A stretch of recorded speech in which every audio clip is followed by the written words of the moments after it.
Welcome to RaidGuides.com's video guide to Blade Lord Tayak in Heart of Fear on 10-man normal difficulty. My name is Arch and I will be guiding you through this encounter.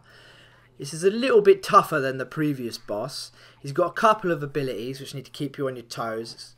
2 tanks for this one because he will apply a 50% reduction in armor debuff onto a tank that he's attacking, so you have to swap tanks.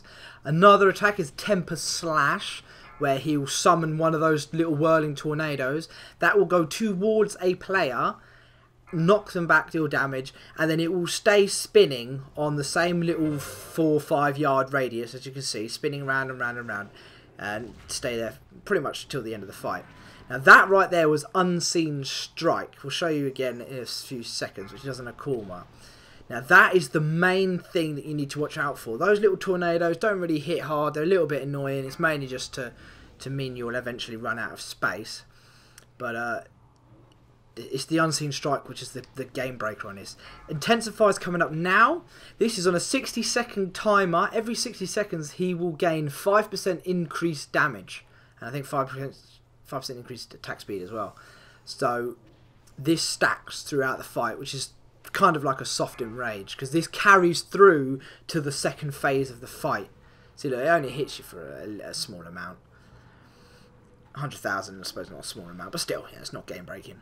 Now, Unseen Strike is coming up. He will select a random person, he will disappear, and everybody has to gather up on that person immediately. You have a very short window of time. Now, it's very tricky because if you're not, he will sort of spawn and attack the person with like a frontal cone slash. But if you're not on the right, like, you might gather up together, but say you're ever so slightly out and he spawns and is facing not the way that you're standing, and you don't get hit. It is very tricky to know which way he's facing. You do get about a second or half a second where his outline's visible and you can see which way he's facing for you to adjust and make sure you're in the conal. But it will probably take a while to get everybody stacking properly in order to actually get everybody hit by that, because the damage spreads. It will do a massive amount of damage and it spreads amongst all the people. It mitigates. So you need to have as many people as you can getting hit by that. And another ability does is, I think it's Wind Step it's called. He will charge a player and do a strike, which will leave a dot. You can see him now. There you go. And he's did it the other way. Yeah, so Wind Strike, he'll charge a player, he'll hit them, and he'll leave a dot on them, which ticks for about 30,000 damage over like 30 seconds or something like that. 30,000 damage for a couple of seconds over 30 seconds. But anybody within 8 yards of each other will also get this dot, so you have to stay spread out until Unforeseen Strike.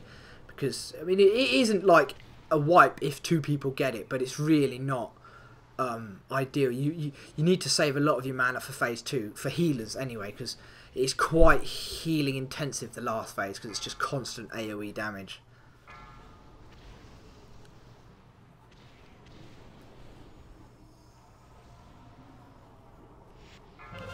So yeah, Unseen Strike, he needs to get in, find which way he's facing, and bam, get as many people hit by it as possible.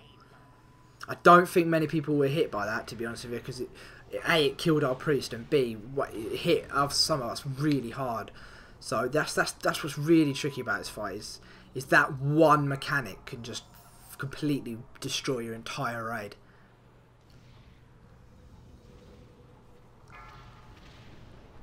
Now, this all happens until about, I think it's 20%. Yeah, 20%. He'll go into phase 2. At that point, all of the tornadoes will disappear. Well, they don't disappear. He sucks them in. Pretty much, they disappear.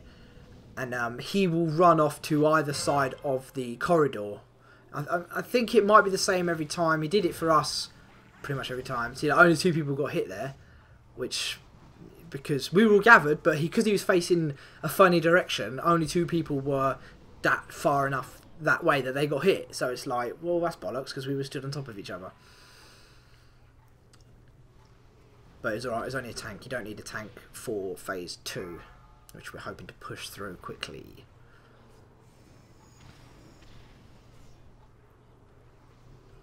Beware. Okay, phase 2. He'll suck everybody in and he will run off to... Every time we did it, he went to the same side. So it might be random or it might always be the left side.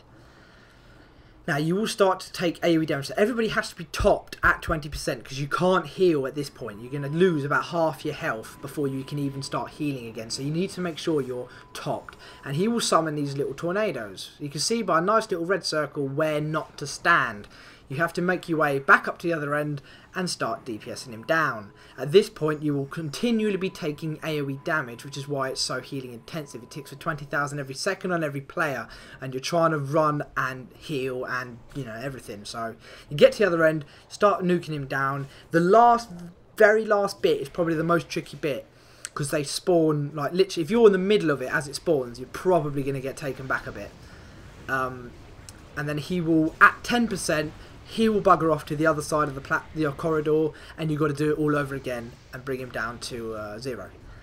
Now, the number of stacks he has is now on 10. He's got 10 stacks of Intensify. That increases the damage of his, like, the AoE that's going on.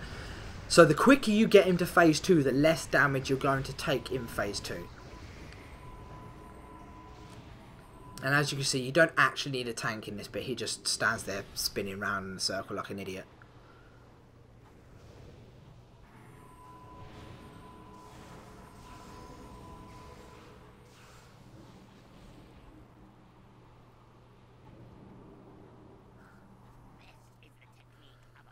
You do get slowed, I believe. I'm pretty sure I'm walking slower than usual.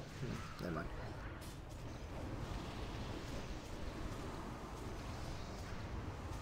So that's pretty much the entire fight. It's a bit hard. It's a fair bit harder than the first one, mainly because of Unseen Strike. But this bit here is very healing intensive. So good luck, have fun, and we will see you in the next boss.